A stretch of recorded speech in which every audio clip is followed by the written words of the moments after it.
Bonjour à toutes, bonjour à tous, c'est David Lynn du Cercle d'Ali, le cercle dans lequel vous allez pouvoir apprendre des techniques, des astuces pour mieux vous connaître et mieux interagir avec la société et les autres du coup. Aujourd'hui, on va parler de intelligence émotionnelle et comme c'est un atelier plus qu'un podcast passif, je vous invite à prendre, une feuille de papier, un stylo ou de quoi noter. Si vous dessinez sur la tablette, de prendre votre tablette, prendre quelque chose sur lequel vous pouvez prendre des notes. Nous allons parler, encore une fois, d'intelligence émotionnelle. Comment ça m'est venu? Bah, hier, j'étais, proie à quelques émotions, assez intenses, assez anxieuses, assez stressantes à la suite d'une nouvelle et donc du coup, je me suis dit: «Bah, c'est peut-être intéressant aujourd'hui de parler d'émotions» et me ça m'a été aussi suggéré. Je me suis dit: «Pourquoi pas parler d'émotions?» Parce qu'aujourd'hui, il faut savoir que dans la vie, dans la voiture de la vie qu'on prend, dans la vie, il y a, 2 conducteurs. Il y a notre cerveau gauche, le cerveau rationnel, le cerveau qui est logique et il y a le cerveau droite, le cerveau émotionnel, le cerveau donc qui ressent. Et malgré ce que l'on peut croire et ce qui semble juste en disant que, bah, moi dans la vie je fais des prises de décision logiques. Il faut savoir que celui qui conduit le véhicule de la vie, ce n'est pas le cerveau droite, le cerveau non, ce n'est pas le cerveau gauche, le cerveau logique, mais c'est le cerveau droit, le cerveau émotionnel. Et on va voir du coup comment faire pour que nos émotions puissent travailler de pair avec notre logique et non pas prendre le contrôle totalement du volant de notre cerveau, même si c'est lui qui est présent la plupart du temps. OK, j'espère que vous avez pris quelque chose à noter. Là, je vais vous inviter à dessiner un petit rectangle qu'on va séparer en son milieu et puis en ligne. Donc normalement, ça fait 4 petites cases. Tout en haut à gauche, on va écrire, pas dans la case, à l'extérieur, hein. À l'extérieur du rectangle, on va écrire mes ressentis, mes émotions. Mes ressentis, c'est pas mal. Mes émotions. À droite de ça, on va mettre les ressentis et les émotions des autres. Tout à gauche, première ligne, à l'extérieur du tableau toujours, on va mettre action et on va mettre conscience. OK? Lorsque vos actions sont en accord avec vos émotions, c'est là qu'on peut voir la puissance de l'émotion intelligente, l'intelligence émotionnelle couplée à la logique en gros, de l'action et on va vous qualifier d'une personne qui, a beaucoup de contrôle sur soi-même. Une personne qui a de l'initiative et une personne qui a de la réussite, parce que vous contrôlez vos émotions. Vous les mettez en action.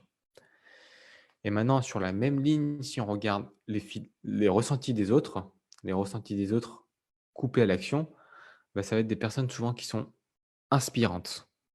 Ça va être des personnes qui n'ont pas peur de changer et ce sont des personnes qui sont catalyseurs d'idées et d'actions.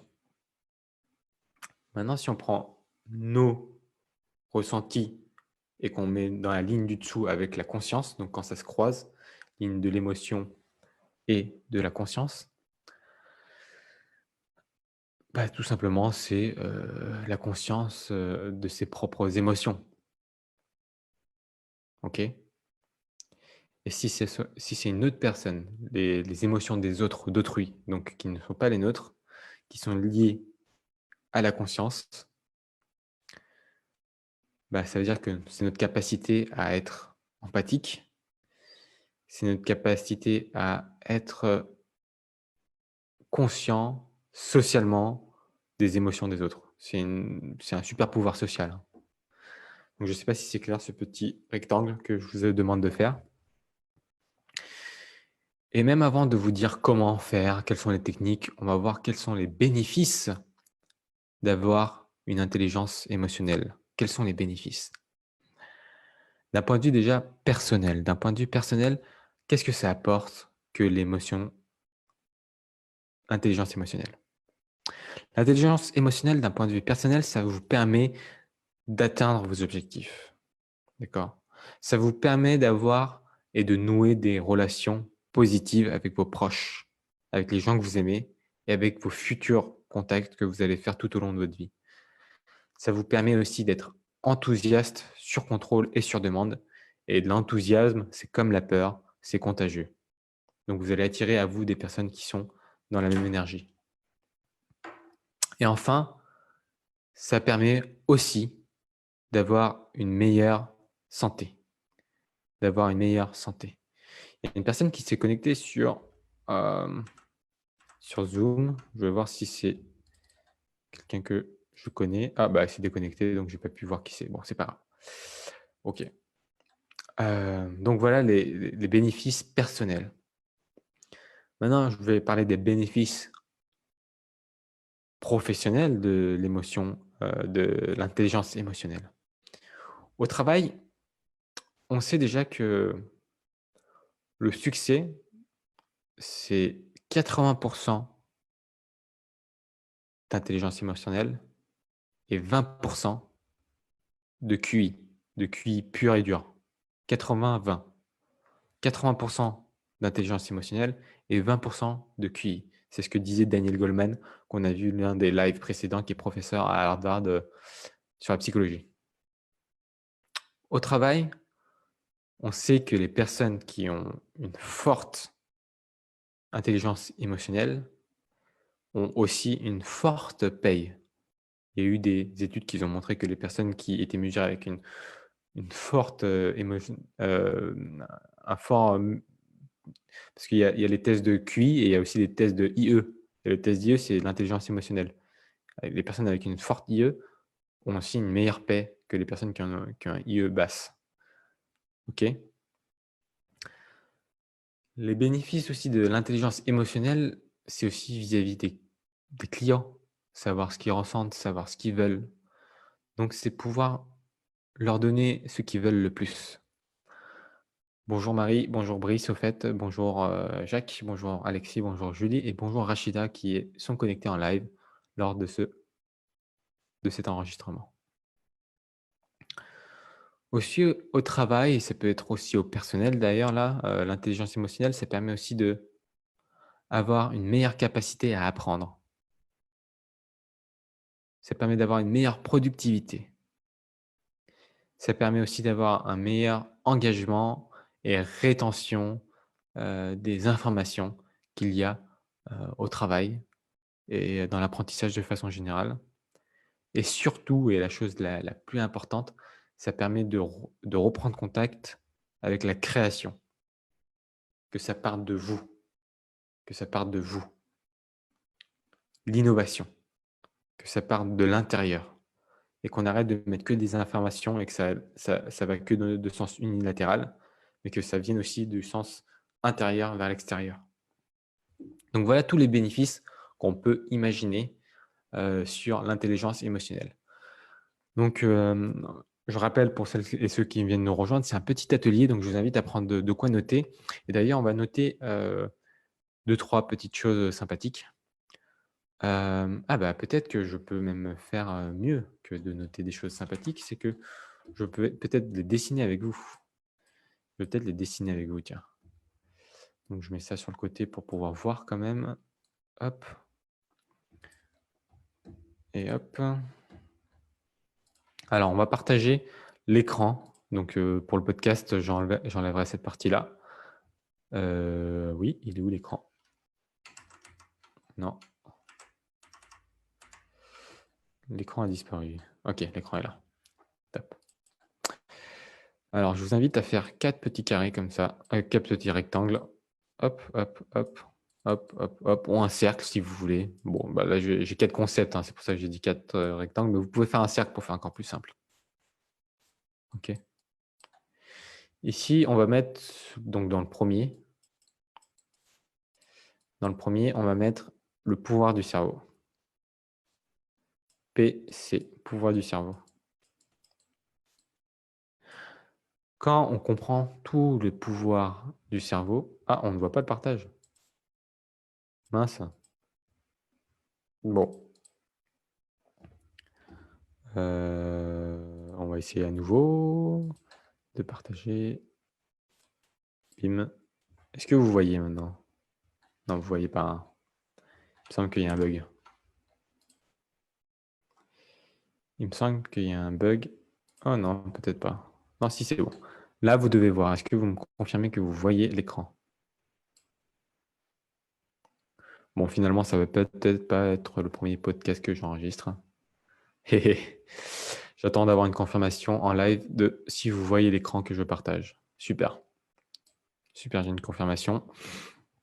Donc là, c'est le pouvoir du cerveau. Ici, je vous invite à mettre le succès. Ici, je vous invite à mettre le succès. Parce que quand on contrôle forcément, qu'on a toutes les capacités et la conscience de notre cerveau, bah forcément, ça amène au succès, peu importe dans n'importe quel domaine de votre vie, hein. Et le succès, on sait que c'est une boucle positive pour apporter du self-esteem ou de la confiance en soi. J'aime pas trop la confiance en soi parce que la confiance en soi, ça n'existe pas. Plutôt de l'estime personnelle. Voilà. C'est encore plus puissant que la confiance en soi. Le succès, ça apporte de l'estime personnelle. Et l'estime personnelle, bien sûr, ça apporte l'émotion positive. Je suis un artiste. Ne me critiquez pas sur mes dessins, s'il vous plaît. Et si ça ne vous plaît pas, bah c'est pareil, ne critiquez pas. C'est une œuvre d'art qu'on voit ici. Et donc là, c'est la 4e. Et ça peut être aussi la première étape. Donc c'est pour ça que je voulais que ce soit en haut et que j'ai gardé cette case-là. L'émotion positive. Si on se sent bien, on sait que notre cerveau a un meilleur pouvoir, a plus de potentiel, parce qu'on est plus amené à apprendre, parce qu'on est dans un meilleur état d'esprit. Ça amène au succès, peu importe dans le domaine de vie que vous voulez, professionnel, personnel, business, pas business, argent, pas argent, peu importe. Et ça apporte une meilleure estime de soi-même, sachant que la confiance en soi-même, ça n'existe pas. Si vous ne comprenez pas ça, je pourrais en reparler dans un futur proche, mais la confiance n'existe pas. La confiance en soi n'existe pas. Je suis contre les gourous de la confiance parce que la confiance, c'est du bullshit. Bien sûr, je dis ça en toute impunité et c'est parce que j'ai beaucoup étudié le sujet. Mais après, ça amène à débat. Voilà, donc là, c'est tous les bénéfices que peut apporter l'intelligence émotionnelle. Est-ce que je peux dire autre chose par rapport à ça? Ouais, je peux dire autre chose par rapport à ça. Si Zoom veut bien me laisser partager un tableau, bon sang, à chaque fois que je le partage, il dit pas. Donc, c'est ce graphique-là. Donc là, c'est le temps. Et là, c'est l'argent. Mais un facteur essentiel à ajouter, et plus important que tout, c'est la joie. Plus vous avez de joie, plus vous allez avoir d'argent de toute façon. Et c'est pas du marketing, de l'espoir ou que ce soit, hein. C'est assez vu et connu et que les personnes qui arrivent à être satisfaits et heureuses au travail sont aussi les personnes qui ont une meilleure paix. Ça a été montré, démontré. Donc quand on dit que ouais, l'argent, ça apporte pas le bonheur, mais pourquoi déjà on est obligé de corréler l'argent et le bonheur? Pourquoi ça peut pas être 2 unités distinctes de notre mode de pensée, d'accord? Et je peux vous le dire que quand on a de l'argent, ça apporte plus de joie que quand on n'en a pas. Ça, je peux vous le dire, hein. Quand j'ai raté mes entreprises et que j'étais, dans le rouge et que j'étais obligé de retourner des burgers ou travailler, en tant que vendeur dans une, entreprise de fringues, ça apporte pas de bonheur ça, hein. Ça apporte pas de bonheur. Vous avez l'impression d'utiliser votre temps, et de le perdre, de gâcher votre potentiel, de vous perdez confiance en vous parce que vous retournez des burgers à longueur de journée, ben bref, ça marche pas.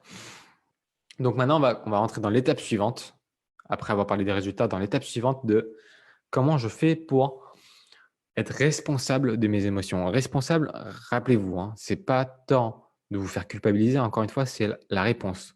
C'est être conscient de ce qui m'arrive. Ok, je sais ce qui se passe. Je prends un temps de réflexion et j'agis. c'est la réponse qu'on apporte. D'accord? Réponse, réponse.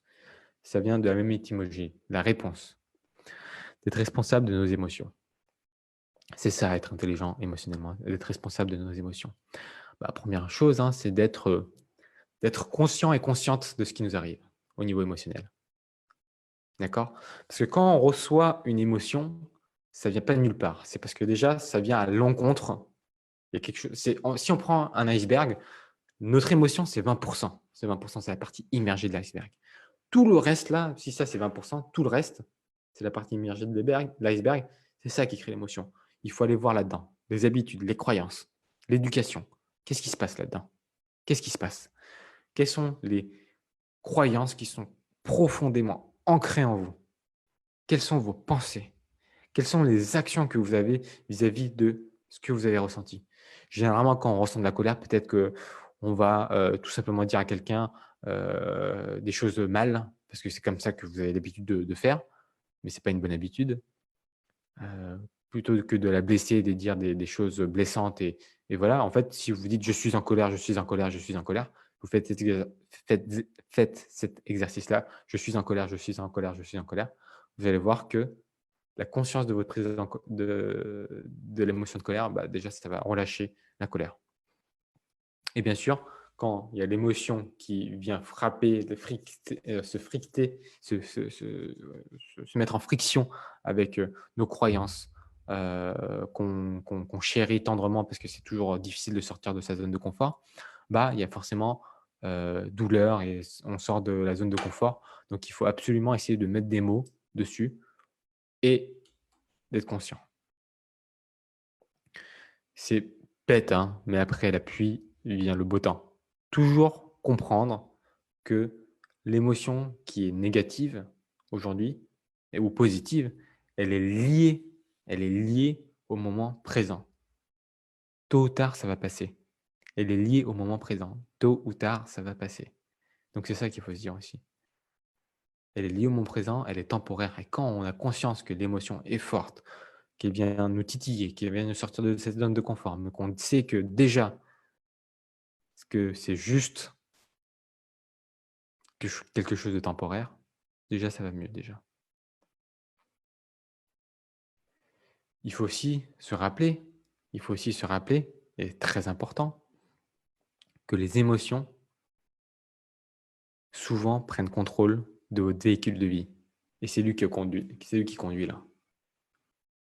Est-ce que vous laisserez la conduite de votre émotion à quelqu'un qui est, heu, je sais pas moi, bipolaire au sens extrême de la maladie et qui d'un coup, est super content, va vouloir vous emmener à l'autre bout de l'Europe, à voir les plus beaux paysages et le lendemain qui va vouloir foncer dans un arbre, pour, se tuer.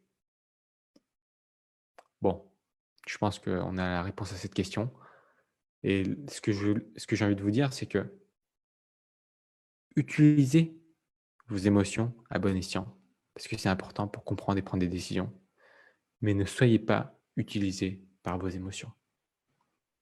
Utilisez vos émotions, mais ne soyez pas utilisés par vos émotions. Voilà, déjà, c'est pas mal. Qu'est-ce qu'on peut ajouter d'autre? Oui, tout simplement, confronter les émotions négatives que vous jugez négatives, parce est-ce qu'elles sont vraiment négatives? Avec la compassion, avec la compassion. Je me sens en colère, je me sens triste. OK, j'en prends conscience, mais je ne vais pas simplement en prendre conscience. C'est pas là, c'est trop facile si on en prenait conscience: «Ah bah, c'est bon, je suis en colère». Non, ça marche pas comme ça. On va prendre conscience de cette émotion-là et on va l'honorer. «Bonjour colère, je sens que tu es très en colère. Je sens cette émotion-là et je t'honore, je te laisse ta place. Je vais ressentir ce que ça cause en moi, la colère. Est-ce que c'est dans la gorge? Est-ce que c'est au niveau du plexus solaire, pas scolaire, c'est autre chose encore ça. Le plexus scolaire. J'ai beaucoup de colère envers le système scolaire. Mais est-ce que c'est au niveau du plexus solaire? Est-ce que c'est au niveau de la tête, là? Je sens que c'est les sourcils, ils sont froncés, là. Est-ce que c'est où est-ce que c'est? Donnez-leur de la place, soyez-en conscients et honorez-les. OK. Merci d'être venu à moi. Maintenant, j'ai besoin de place pour pouvoir continuer à travailler, pour pouvoir continuer à ma vie. Parlez-vous à vous-même. Et puis après, tout de suite, on essaie d'invoquer, tout de suite, on essaie d'invoquer, de, de ressentir une émotion contraire à ce qu'on ressent. Si on ressent de la tristesse, on essaie de ressentir de la joie tout de suite. C'est dans l'imaginaire. Il faut savoir que le cerveau ne fait pas la différence entre le vrai et le faux. Le cerveau ne fait pas la différence entre le vrai et le faux. C'est ça qui est incroyable. OK. Les émotions.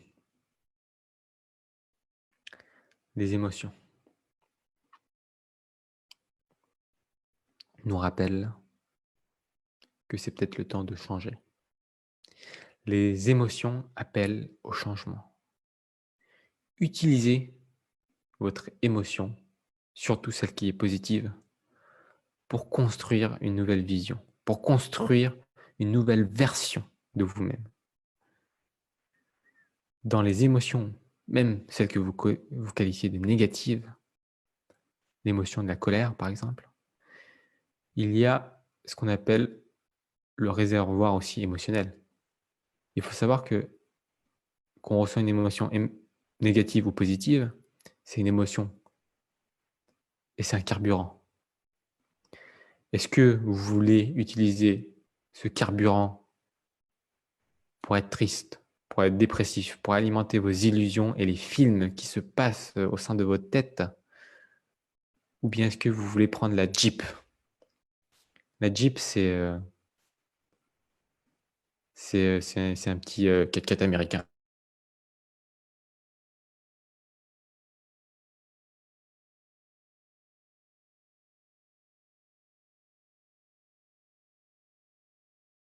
Est-ce qu'on ne pourrait pas prendre la Jeep, ce véhicule, la Jeep, qui veut dire J pour joie? Notez, notez. J pour joie. E pour énergie. E pour enthousiasme. Parce qu'il y a deux E dans Jeep. Et P pour la paix. Joie, énergie, enthousiasme et paix. Transformer avec ce carburant de colère qui est une émotion pure en Jeep. Prenez la Jeep, quoi. Faites un tour de véhicule. Faites un trip. Voilà. OK. Maintenant, si on a vu comment répondre à ces émotions à soi, parlons des émotions des autres. Vous voyez là, on voit bien que le soleil se lève chez moi parce qu'à chaque fois que le soleil se lève, j'ai un petit halo là derrière et je peux prêcher mes bonnes paroles. Bref, maintenant on va voir comment on répond aux émotions des autres. Moi, j'invite déjà à toujours poser le fait qu'on encourage le dialogue, on encourage la discussion. Très important. On encourage le dialogue, on encourage la discussion.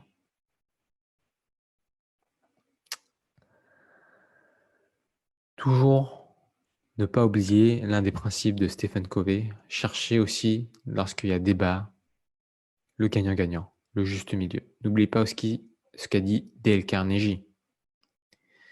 Comment se faire des amis et influencer les autres. Toujours chercher le gagnant-gagnant. Ça ne sert à rien de avoir raison tout le temps. Ça, c'est bien pour votre ego, mais c'est pas bon pour la relation ni pour l'autre. Toujours, toujours, toujours chercher le gagnant-gagnant. Encourager le dialogue et avoir une discussion ouverte. Pour répondre aux émotions des autres, encore faut-il, pas en-il faut encore faut-il écouter de façon profonde. Être attentionné, écouter de façon profonde. Qu'est-ce qui se dit là? Qu'est-ce qui se dit? Analyser comment la personne se comporte. Est-ce que la personne tremble? Est-ce que la personne a un tic nerveux là? Peut-être que ça veut dire qu'elle n'est pas tout à fait en confiance avec cette discussion-là. Elle se sent gênée de parler de cette discussion-là. Reconnaissez-le, aidez-le à reconnaître cette émotion-là pour arriver dans un moment de paix et où c'est facile de discuter. Parce que si vous arrivez à lire, à ressentir ce que se passe dans l'émotion collective, parce que quand on est en groupe, il y a une émotion collective qui est toujours présente. Est-ce que c'est la compétition là? Est-ce que c'est un combat de coq? Est-ce que tout le monde veut prouver que c'est le meilleur? Ou est-ce qu'il y a déjà quelque chose une relation de confiance, de bienveillance? Quel est l'état et l'intention de chacun qui est là et du groupe en entier? Voilà. Essayez de comprendre ce qui se passe, le contexte toujours. L'intérêt et l'empathie pour les problèmes des autres. C'est aussi un moyen pour être responsable et bien répondre aux émotions des autres. Parce que si vous ne comprenez pas d'où ça vient, c'est compliqué. Et au final, toujours ne pas croire ce que l'on pense, mais toujours demander ce que l'autre pense. On a tendance trop à dire non mais je peux pas si on est commercial, non mais je peux pas la contacter, tu sais, parce que elle est un peu comme ci, elle est un peu comme ça. Je peux pas le faire moi parce que moi je suis comme ça. On a l'impression qu'on est spécial. On a l'impression qu'on est spécial. On a cette tendance à croire qu'on est spécial alors qu'en fait on est des êtres humains et si on regarde au profond, euh, bien sûr on a tout notre passé, notre unicité, mais il faut savoir que chaque personne est en fait à la base un animal, un mammifère et qu'à la fin, nous les êtres humains, on est des animaux développés entre guillemets, mais qui vivons déjà dans un monde trop complexe pour ce qu'on devrait faire. On est censé juste cueillir, chasser, manger, dormir et et baiser, quoi, reproduire. Ça s'arrête là, hein. Normalement, on est fait pour ça. On vit dans un système hyper complexe. Et si, en plus, on s'imagine et qu'on commence à penser pour les autres, ça devient très compliqué, là. Déjà qu'on n'arrive pas à penser pour soi-même. Imaginez si vous devez penser pour les autres. Bim, bim, bim. Là, on dégringole, là. C'est la débandade, ou la débrandade, parce que la débandade, c'est peut-être... Oula, j'ai des problèmes avec les mots, hein. Il y a une partie de moi qui est un peu dyslexique. La débandade. Oui, ça se dit, la débandade. Donc, je vous invite à plutôt essayer de résoudre des problèmes et croire savoir ce que l'autre personne a dans sa tête. Utilisez les questions ouvertes. Utilisez les questions ouvertes. Les questions ouvertes, c'est pas une question qui finit par oui ou non. Est-ce que tu vas bien? Ouais, ça va. La question usuelle qui apporte rien du tout. Merci Rachida d'avoir confirmé que la débandade voulait dire débandade et qui ne voulait pas dire autre chose lié à l'appareil génital masculin.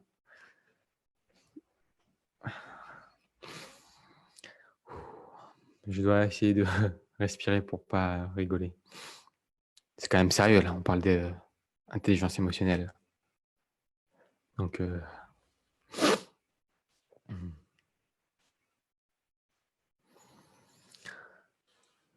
utilisez des questions ouvertes. Comment te ressens-tu? Qu'est-ce que tu penses que tu peux améliorer ici? Blablabla. La question ouverte, c'est la meilleure question pour comprendre les émotions des autres.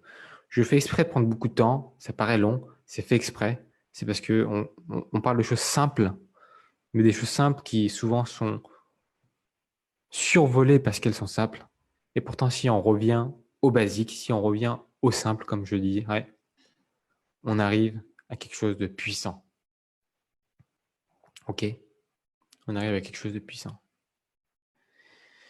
Et finalement, je vais vous donner un quoi, comment, peut-être pourquoi, quels sont les outils possibles et qui existent. Bon, quels sont les outils qui existent pour développer l'intelligence émotionnelle? Il y a la thérapie émotive rationnelle, la TER ou la RET en anglais, je crois, Rational Emotive Therapy, qui veut dire A, B, C, bah, D. A, c'est soit un événement extérieur, ce qui vient de passer, qu'est-ce qu'on en pense de façon rationnelle déjà? On commence déjà par la tête, le rationnel, le cerveau qu'on croit être gauche, mais en fait, il est pas si gauche que ça. C'est le cerveau droit qui parle, même dans le moment rationnel. Ouais, donc on parle par l'explication rationnelle. Voilà, pourquoi je me sens mal. Parce qu'un tel m'a dit ça, parce que je me suis fait virer, parce que voilà comment je me ressens. OK. D'un point de vue émotionnel maintenant qu'on a passé le rationnel, l'émotionnel. Qu'est-ce que ça apporte quoi, l'émotion? Comment je me sens? Émotionnel. Et enfin, il y a le fameux point action, le point action. Et le point action, qu'est-ce que c'est? C'est maintenant qu'il y a eu ce fait-là, maintenant que je sais que je ressens ça, qu'est-ce que j'en fais? Est-ce que je reste allongé dans mon lit avec une boîte de tissu, avec, un pot de Nutella, en train de bouffer le Nutella et pleurer toute la journée? Ou est-ce que j'en fais quelque chose de ce qui vient d'arriver? Je viens de me faire virer de mon travail? Top, top. Je viens de me faire virer de mon travail? OK, je vais peut-être te toucher le chômage un peu de temps, je touche peut-être beaucoup moins, mais enfin, je vais pouvoir faire quelque chose qui va me plaire ou me renouveler. Voilà, qu'est-ce qu'on en fait de l'action? La RET, Rational Emotive Therapy. Après, il y a aussi, une technique que je ne pratique pas, qui me paraît un peu trop ésotérique, pour mon cerveau, rationnel, que j'arrive pas à pratiquer, mais qui dans mon entourage, je sais qu'il y a des personnes qui pratiquent, c'est l'EFT, Emotional Technique Freedom. Donc c'est le fait de taper sur des points émotionnels, des points énergétiques ou des points, quand on ressent quelque chose, bah, peut-être que là, on ressent un peu de colère, il y a un point où il faut taper, comme ça là, dans le point karaté, et ça nous permet de nous relâcher. Si on a, par exemple, du mal en société, heu on est mal à l'aise en public ou en groupe, il y a un point qui est sous la lèvre, hein, qu'on tape comme ça. Apparemment, ça relâche. Ouais, c'est pas désagréable. Bon, je fais pas tous les points, en public, hein, ça pourrait devenir, très rapidement, un live, sur une autre chaîne, comme Pornhub après. Non, je rigole, c'est une blague. L'emotional tapping, le tapping disait Rachida, donc Rachida connaît bien. Après, bon, là, c'est quelques techniques ou après il y a aussi la technique de la communication non violente. Ça, je connais pas du tout. Je connais pas du tout, cette technique-là, la technique de l'émotion, de la communication non violente. Je pense que je la pratique déjà un tout petit peu de façon naturelle, mais après je pense que j'en suis encore très, très loin parce que je dis souvent le «tu», hem et des fois je j'écoute pas vraiment quand je parle aussi. Donc voilà. À voir si je connais bien ça, mais je sais qu'il y a un super livre qui s'appelle «Les mots sont des fenêtres» de Marshall B. Rosenberg, qui est très, très bien. Et puis il y a, une amie, une compagnon, d'écriture que je connais qui s'appelle Brigitte Kerrer, qui a écrit un livre justement sur la communication non violente, avec, plein, plein, plein, plein d'outils que j'ai rencontrés en atelier d'écriture. Brigitte Kerrer, donc Brigitte et Kerrer, c'est K-E-H-R-E-R, qui est publié à l'Harmattan, je crois. Et qui a un bon pavé, sur les outils de communication non violente qui sont hyper intéressants. Je vous invite à aller voir. Après, il y a la pratique régulière, bien sûr, la pratique régulière. La pratique régulière de quoi? De la méditation. Parce que dans la méditation, on revient au moment présent. Dans ce live, je fais pas que de la méditation silencieuse, je guide la méditation et je vous invite même à la visualisation. Parce que la visualisation, c'est un outil qui est très, très puissant. Mais la méditation pour revenir au moment présent, pour revenir à son souffle, est un outil très, très pratique par rapport à l'intelligence émotionnelle. Il y a l'appréciation et la gratitude de reconnaître que ce qui nous arrive, bah, c'est quand même cool. On a de l'eau chaude, on peut avoir de l'eau froide, il y a des endroits dans le monde, il y a même pas de l'eau courante, où ils sont obligés de faire des kilomètres pour avoir un peu d'eau potable. On a des toilettes, on peut chier sur des cuvettes, quoi. Dites-vous qu'il y a des endroits dans le monde où on chie accroupi, quoi. C'est quand même chaud, quoi. Non, mais j'exagère bien sûr, mais on peut en fait trouver de l'appréciation, de la gratitude dans les petites choses, comme dans les choses un peu plus grandes, comme dans les choses un peu plus intéressantes. J'ai récemment, pour celles et ceux qui ne savent pas, ma maman qui a eu en fin février un accident de moto et j'ai pris conscience qu'en fait la famille c'est hyper important. J'ai dû l'apprendre de la façon la plus difficile, mais j'en ai conscience maintenant. Il y a d'autres personnes qui aujourd'hui, heu, ont malheureusement perdu, leurs proches à cause du covid. Je pense notamment à un ami proche à moi qui vient de perdre sa maman. C'est très compliqué, c'est très difficile. Donc, j'ai une grande pensée pour eux, je pense souvent à eux, je prie pour eux, alors que je suis pas forcément religieux. Voilà. Il y a le pardon aussi, la pratique régulière du pardon. C'est une intelligence émotionnelle très puissante. Du pardon envers les autres, hein, parce qu'il y a toujours des autres qui nous ont fait mal. Il y a toujours des autres qui nous causent de la douleur. Il y a toujours des autres, il y a toujours la cause des autres. Mais le pardon le plus important, ne serait-ce pas le pardon envers soi-même? Ne serait-ce pas le pardon envers soi-même? Qu'on se pardonne un peu là, qu'on se pardonne un peu de ne pas être à la hauteur de ce qu'on aimerait être, qu'on se pardonne de ne pas être le père, le mère, l'oncle, le frère, le fils, la fille, la sœur, la tante, la nièce, le neveu de X ou Y, qu'on soit pas parfait quoi. Qu'on se pardonne de ne pas avoir encore peut-être trouvé notre voie, notre mission de vie, qu'on se cherche encore.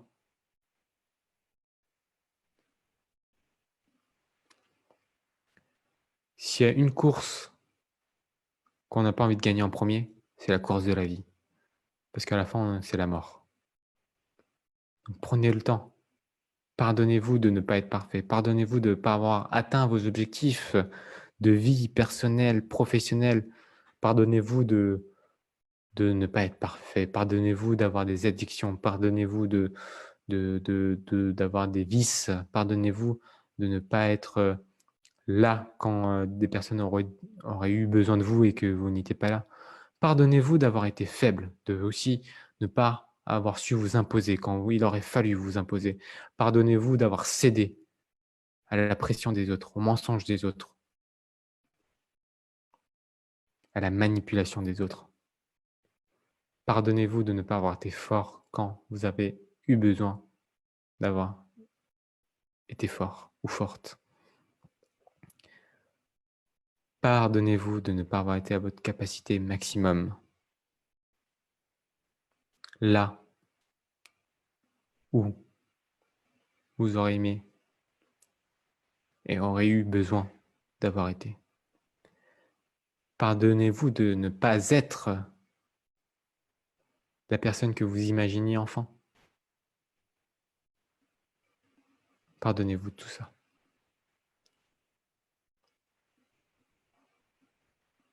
Le pardon, c'est quelque chose de super puissant. Parce que si vous ne vous pardonnez pas tout ça et que vous avez de la culpabilité, vous avez des regrets, bah, il va continuer à être traîné, ça va être lourd, très lourd. Et plus le temps va s'accumuler, plus ça va être lourd. Il n'y a personne d'autre que vous-même qui va vous pardonner. Personne d'autre. Ah si, vous pouvez aller demander pardon au professionnel, hein, mais au final, c'est vous et vous-même qui devez vous pardonner.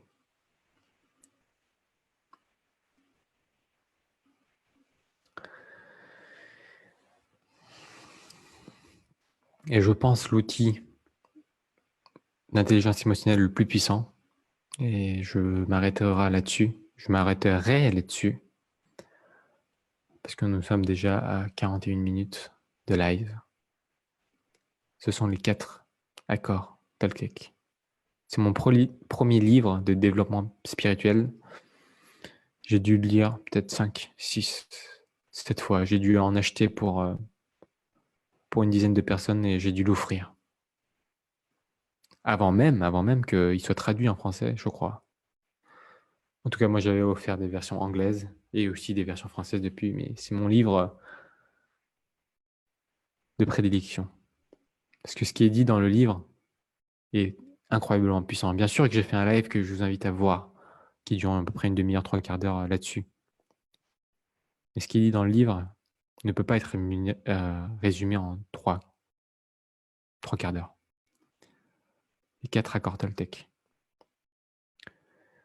Ça vous invite à aller voir que nos croyances ne sont que croyances, qu'on a été, depuis qu'on est jeune, éduqué dans un moule et qu'il est temps de casser le moule, il est temps de casser les croyances, il est temps de se libérer des chaînes qu'on a depuis qu'on est tout petit, il est temps de se transcender, il est temps d'être devenir vous-même. Et pour devenir vous-même, c'est simple. Soyez impeccable avec vos mots. Choisissez vos mots. Quand vous choisissez vos mots, vous allez être moins influençable et vous allez pouvoir en plus influencer en bien les autres. Ne prenez rien personnellement, surtout si ce n'est pas à propos de vous. Ne prenez rien personnellement, surtout si ce n'est pas à propos de vous.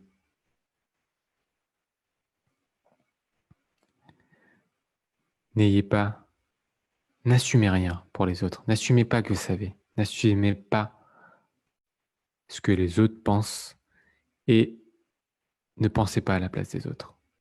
C'est déjà tellement compliqué dans sa tête. Alors on ne va pas essayer de savoir ce qui se passe dans la tête des autres. Il y a un certain temps, j'ai un ami proche qui a décidé de mettre fin à sa vie.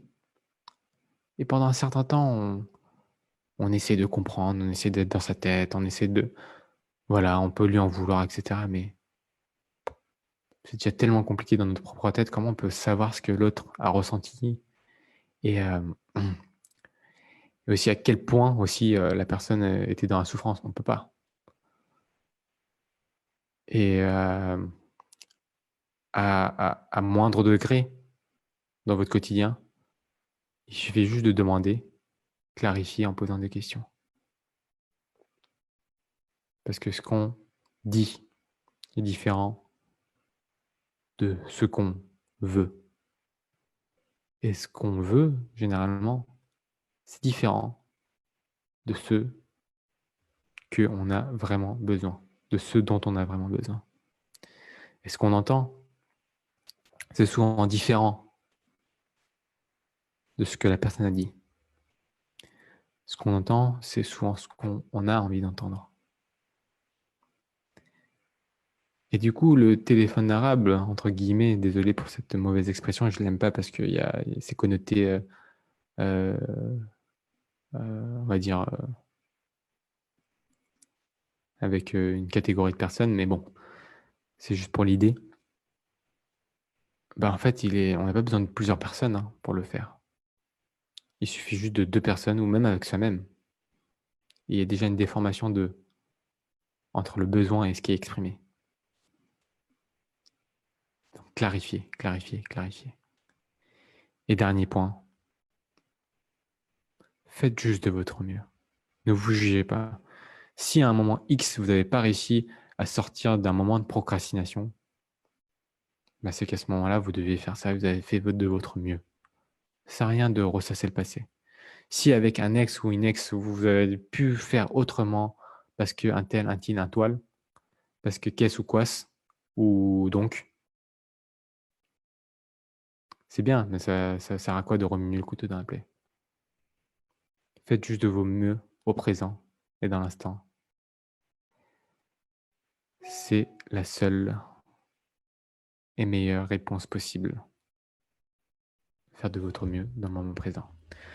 Donc voilà la conclusion de la journée. J'espère que de ce talk, de ce podcast, j'espère que vous avez apprécié, j'espère que vous avez aimé, j'espère que ça vous a permis d'avoir des prises de conscience, d'avoir débloqué des choses en vous. C'est tout l'intérêt de ce podcast. Je le fais de façon totalement gratuite et de façon totalement, enfin dans l'envie totalement de vous donner des clés, de vous donner des choses qui peuvent vous apporter quelque chose dans votre vie. Et si ce n'est pas le cas, bah, c'est pas grave. Au moins, vous savez aussi ce qui ne marchera pas pour vous et au moins c'est clair parce que ça veut dire que vous avez encore progressé parce que vous savez ce qui ne vous convient pas. Donc quoi qu'il arrive, vous avez appris quelque chose, soit sur vous-même ou sur des techniques, qui pourront vous servir, dans le futur. Bien sûr, je vous invite à toujours remettre en parole, en cause, ma parole. Je ne suis pas un gourou, je ne suis pas sachant, je partage mes expériences, mes acquis et mon apprentissage, à travers les années, à travers mes expériences personnelles et à travers mes lectures, car je suis un peu un bibliothèque un rat de bibliothèque et pas un bibliothèque de rat qui veut rien dire.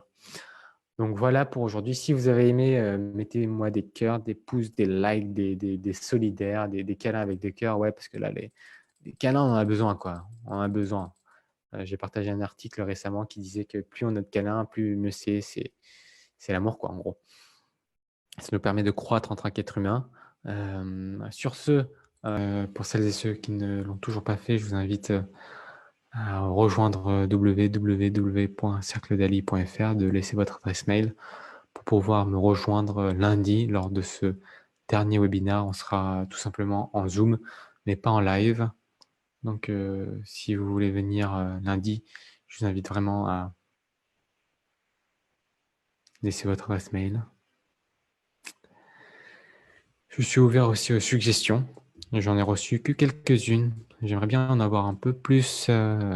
Donc, je active la volonté de chacun, des suggestions des sujets que vous aimeriez que l'on traite, des sujets qui vous parlent, des techniques peut-être d'organisation. Voilà.